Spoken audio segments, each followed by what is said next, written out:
കഴിഞ്ഞ ദിവസം ഓൺലൈൻ ഷോപ്പിങ്ങിലൂടെ വാങ്ങിയ താമരയുടെ കിഴങ്ങിനെ ഒന്ന് നട്ടുകൊടുക്കുക.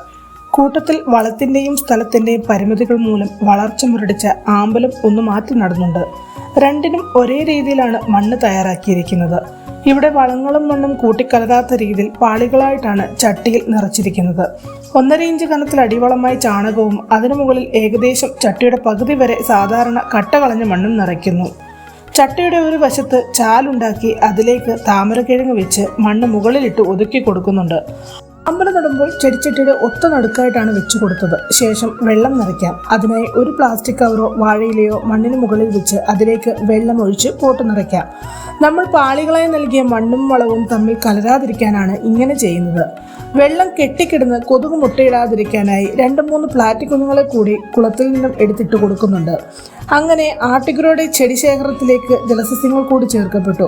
കൂടുതൽ വിശേഷങ്ങൾ വരും വീഡിയോകളിൽ കാണാം. Thank you for watching.